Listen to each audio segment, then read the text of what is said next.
les béatitudes maintenant. Dans l'évangile, j'ai parlé du pays des béatitudes.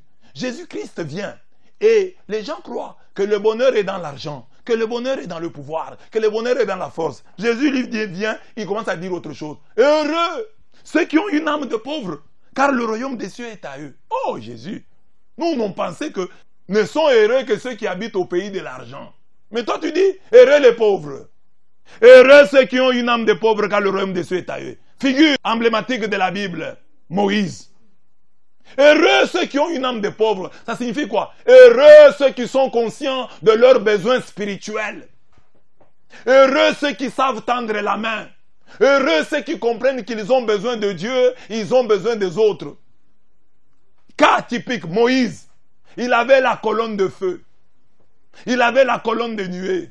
Il avait l'arche de l'alliance. Dieu lui parlait comme on parle à un ami. La Bible le dit. Mais cet homme rencontre Hobab. Hobab est son beau-frère. Hobab est spécialiste des sentiers du désert. Moïse le voit. La Bible dit, Moïse dit à Hobab, fils de Rouel, le Madianite, son beau-père. Qu'est-ce que Moïse lui dit? Nous partons pour le pays dont Yahweh a dit, je vous le donnerai. Viens avec nous et nous te ferons du bien. Car Yahweh a promis du bonheur à Israël. Hobab dit, je ne viendrai pas, mais j'irai dans mon pays et dans ma parenté. Moïse reprit, ne nous abandonne pas, car tu connais les lieux où nous devons camper dans le désert, et ainsi tu seras nos yeux. Il avait la colonne de feu, mais il supplie un homme d'être leur guide. Il avait Dieu. Il ajoute, si tu viens avec nous, ce bonheur que Yahweh nous donnera, nous te le donnerons. Ils partirent de la montagne de Yahweh pour faire 3 journées de marche. L'arche de l'alliance de Yahweh devait les précéder durant ces 3 journées de marche, leur cherchant un lieu d'étape. Ils avaient l'arche. Ils avaient la colonne de feu qui les guidait la nuit. Ils avaient la colonne de nuée qui les guidait le jour. Mais Moïse était pauvre de cœur. Il avait une âme de pauvre. Il était conscient de ses besoins spirituels. Il était conscient de ses besoins. Il savait qu'il n'avait pas tout. Lui, le bègue que Dieu avait appelé, Dieu ne l'avait pas guéri de son bégaiement. Mais Dieu avait placé à ses côtés son frère Aaron, pour qu'il puisse tendre la main à Aaron, pour qu'il ait besoin, pour qu'il demeure toujours un pauvre en esprit. Parce que Dieu ne peut pas tout te donner. S'il te donne tout, tu vas devenir orgueilleux. Voilà pourquoi Dieu donne ceci à celui-là et ceci à celui-ci. Oui, c'est pour bien répartir les richesses que nous avons sur la terre et pour nous aider à être humbles, à être pauvres de cœur. L'homme qui parlait avec Dieu demande de l'aide. Toi, tu parles avec Dieu, tu ne demandes jamais de l'aide.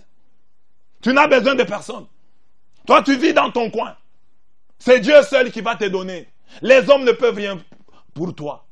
Moïse, qui avait la colonne de feu, la colonne de nuée, l'arche de l'alliance, qui parlait à Dieu comme un homme parle à son ami. Il tend la main à l'autre. Heureux le pauvre de cœur. Heureux celui qui sait tendre la main à l'autre et particulièrement au tout autre, c'est-à-dire à Dieu. Dans ta vie, tu seras heureux, dit Jésus. Il n'y aura pas de détresse, il n'y aura pas de tristesse.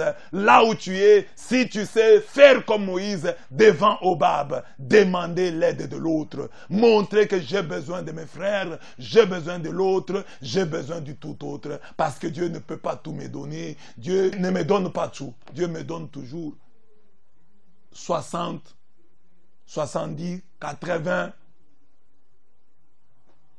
80%. Il peut aller jusqu'à 90%. Oui, c'est Dieu. Mais il ne peut pas te donner 100%. S'il te donne 100%, tu vas te perdre. Alors prends conscience de cela. Heureux les pauvres de cœur. Heureux ceux qui ont pris conscience qu'ils n'ont pas tout. Heureux ceux qui ont pris conscience qu'il leur manque quelque chose. Car dans la vie, c'est comme ça. Tu peux être petit de taille. Voilà, la taille te manque et Dieu te donne l'intelligence. Tu peux être intelligent, mais tu es petit de taille. Tu peux être élancé, mais tu n'es pas intelligent. Dieu ne peut pas tout te donner. Dieu te laisse avec ton bégaiement pour que tu dises, Aaron, j'ai besoin de toi. Aaron, allons, pour que quand moi je vais bégayer devant Moïse et devant Pharaon, toi tu puisses m'aider. Moïse vivait au pays de la pauvreté du cœur et il ne les regretta jamais. Heureux les affligés, car ils seront consolés. Heureux ceux qui pleurent, ils seront consolés. Anne n'avait pas d'enfant. Elle avait un mari qui l'aimait beaucoup. Elle pleurait chaque jour. Elle avait une rivale nommée Pénina. Pénina lui faisait des affronts chaque jour, l'injuriait chaque jour. Et Anne pleurait, et Anne pleurait. Un jour, elle décida d'aller à Silo. Elle arriva au temple de Silo, elle pleura devant Dieu, elle pleura de toutes ses larmes. Elle versa des larmes chaudes devant l'Éternel. Le prêtre Élie, qui était là, l'a pris pour une femme ivre et voulut la chasser de là. Anne dit à l'homme de Dieu, je ne suis pas ivre, mais je souffre. Mon cœur est en détresse, mon cœur est rempli de tristesse. Voilà pourquoi je suis venu à cette adresse, à Silo, pour que prenne fin ma sécheresse et pour que dans ma vie, la dégresse puisse régner. L'homme de Dieu lui a dit, maman, va chez toi, que l'Éternel réalise le vœu de ton cœur. La Bible dit qu'elle rentra, son visage ne fut plus le même, elle mangea, elle conçut et mit au monde Samuel. Anne était au pays des larmes. Heureux ceux qui pleurent, ils seront consolés. Il y a des hommes et des femmes qui ont des problèmes, qui ont des combats sérieux dans leur vie, mais ils ne savent pas pleurer devant l'Éternel. Peut-être ils pleurent devant les hommes. Quand il voit un homme qui doit l'aider, il pleure. Mais quand il est devant l'Éternel, il ne pleure pas. Heureux ceux qui pleurent, sous-entendu, ceux qui pleurent devant l'Éternel. Ils seront consolés. Heureux ceux qui pleurent devant Dieu. Heureux ceux qui épanchent leurs âmes, leur cœur devant l'Éternel. Cesse de pleurer devant les hommes. Ils n'ont pas de solution à ton problème. C'est lui qui a la solution à ton problème. C'est Dieu. Fais comme Anne au pays de Silo. Va là-bas, à cette adresse, là où on verse les larmes, là où on prie. Dieu t'exauce, te donne l'allégresse. Cette femme affligée, Anne, fut donc consolée. Elle mit au monde Samuel. Et Dieu ne s'arrêta pas là-bas. Comme je vous ai dit, Dieu promet toujours peu et fait beaucoup. Yahweh va visiter encore Anne.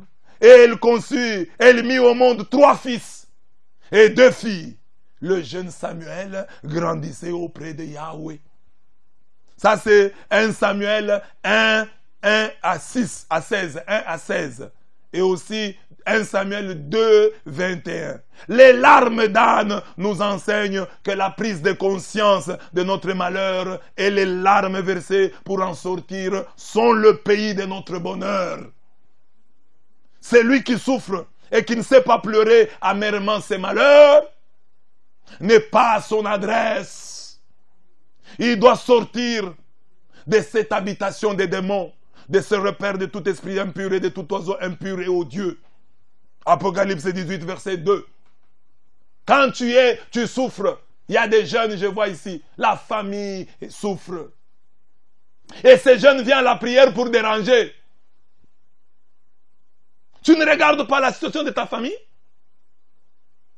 Tu es malheureux parce que tu n'as pas pris conscience de ton malheur. Tu es plus... Jésus dit, heureux ceux qui pleurent. Ça dit, heureux ceux qui ont pris conscience de leur combat. Qui savent que dans ma famille ici, il n'y a personne qui a émergé. Heureux les doux, car ils posséderont la terre. Heureux les doux, ils posséderont la terre. Bien-aimés dans le Seigneur, Abraham était doux. Quand il y a eu des conflits entre lui et l'autre, lui n'a pas voulu entretenir de conflits. Il a dit à l'autre, qui était sa parenté, qui était son neveu, il a dit, je ne veux pas qu'il y ait de conflit entre nous. Regarde l'endroit où nous nous trouvons. Choisis où tu veux aller. Si tu prends la gauche, moi je prendrai la droite. Si tu prends la droite, je prendrai la gauche.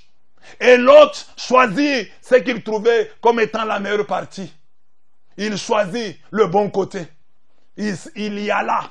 Et Abraham resta et prit l'autre partie, donc la mauvaise.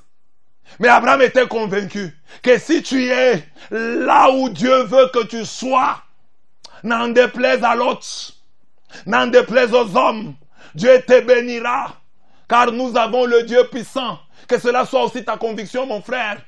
Ne cherche pas de conflits. Ne te dispute pas avec les autres. Oh, nous disputons la fille ici. Nous disputons l'homme ici. Nous disputons l'endroit ici. Non, là où toi tu iras. Si tu es un homme doux, si tu es un non violent, heureux les doux, ça signifie heureux les non violents. Heureux ceux qui n'entretiennent pas de conflits cadastraux, parcellaires, ceci, cela, et ne veut pas que je puisse vendre ici. Si quelqu'un te crée des problèmes, ne veut pas que tu vendes là-bas, quitte cet endroit-là. Dis à Dieu, tu es le Dieu d'Abraham devant l'autre. Si je vais à gauche, tu iras avec moi à gauche. Si je vais à droite, tu iras avec moi à droite. Et là où j'irai avec toi, et là où tu iras avec moi, je serai toujours béni. Cesse des conflits. Tu es avocat, on te complique dans tel cabinet. Appelle le Dieu d'Abraham au pays de Canaan. Il va t'indiquer une adresse où il n'y aura pas de sécheresse, où il n'y aura pas de détresse, où il n'y aura pas de tristesse, où une adresse qui sera pour toi une forteresse et une forteresse qui te remplira d'allégresse. Dieu est sage, il sait où t'amener. Regarde Moïse, on l'a mis dans un panier. Dans un panier pour le cacher. Et qu'est-ce que Dieu a fait? Une princesse, la fille de Pharaon, qui avait certainement des piscines chez elle, qui avait des salles de bain chez elle. Ce jour-là, il dit, je vais aller me baigner au Nil. Et elle arrive, elle trouve sur l'eau le panier. Un panier, dit, amène-moi ce panier. Qui ferait ça? Toi, tu ferais ça? Tu trouves un panier sur une rivière et tu veux en connaître le contenu. La fille de Pharaon demanda qu'on lui amène le panier. Elle ouvrit le panier et trouva Moïse à l'intérieur du panier. Même si toi on te met dans un panier, si Dieu a décidé qu'on te voit, on te verra dans le panier où tu es. Ne fais pas de problème parce qu'on t'a mis dans un panier. Si Dieu a décrété que tu seras vu, tu seras vu. Quel que soit l'endroit où on t'a mis, Dieu te fera voir, Dieu fera ta publicité, Dieu te sortira de ce panier. Moïse a été vu, tu seras vu. Moïse a été vu, tu seras vu. Donc ne cherche pas de conflit. Quand quelqu'un veut créer un conflit, quitte cet endroit-là. Dis à Dieu, Seigneur, là où j'irai avec toi, sois avec moi, comme tu as été avec Abraham. Genèse 13, 8 à 12. Genèse 13, 15 à 17. Et là où l'autre est parti, c'est Sodome et Gomorrhe. Alléluia. Sodome et Gomorrhe. Dans les pays de conflits parcellaires, on n'a ni le temps, ni le cœur à chanter les merveilles du Seigneur. Mais quand on est là où Dieu vous envoie, vous serez toujours heureux. Heureux les affamés et assoiffés de la justice, car ils seront rassasiés. La justice dont parle cette béatitude, c'est la sainteté. Heureux ceux qui sont saints. Heureux ceux qui sont assoiffés. Ceux qui sont affamés de la sainteté. Ceux qui, même s'ils n'ont pas la sainteté, mais qui en ont le désir. Ceux qui veulent plaire à Dieu. Ceux qui veulent être une joie, une fierté pour Dieu. Ils seront, Dieu dit, ils seront rassasiés. Et j'ai pris l'image de Job. Job était un homme extraordinaire. Il a de l'argent, il est riche. Mais la Bible note, il n'était pas seulement riche d'argent, il était aussi riche de sainteté. Au point que Dieu était fier de lui. Dieu se vante auprès du diable. Il dit au diable, as-tu remarqué mon serviteur Job? Il n'a point de semblable sur la terre. Dieu était fier de Job. C'est ça la sainteté. Job au pays des Huttes. Il avait l'argent, il avait des biens, et Dieu était fier de lui. Dieu est-il fier de toi? Dieu est-il content de toi? Dieu peut-il se vanter de toi auprès du diable?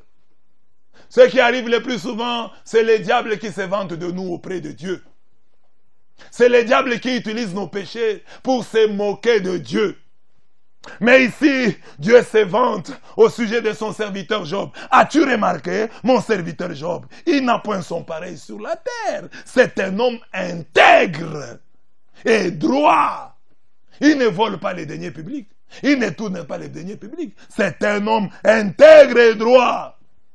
S'il prend votre argent, s'il s'endette auprès de vous, il va payer. C'est un homme intègre et droit.